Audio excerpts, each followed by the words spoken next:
Assalomu alaykum hammaga. Kechqurungi O'zbekiston bilan ikki bo'ldi.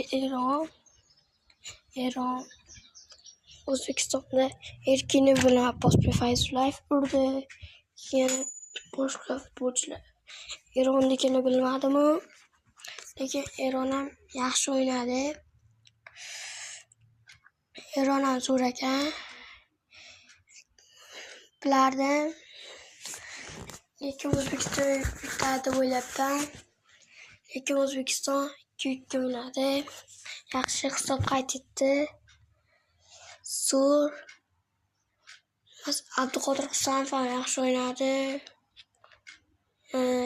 Masharipov ham, Abbos ham shtrafnoydan urib qo'ydi Abbos.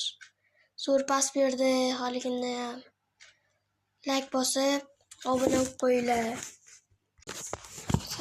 Yaxshi bo'ldi.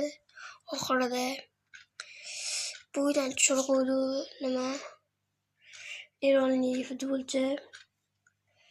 O'zbekiston ham zo'r o'ynadi. Masalan, O'tkir Yusupov varatadan zo'r turdi, zo'r to'sdi. Hamma narsani yaxshi qaytarar ekan. O'tkir Yusupga ham yaxshi O'tkir Yusupov. Zo'ri Abduqodir Husanov, Shohmurodov, Jamol Sardorov bo'ldi. Xayr hammaga. Paka.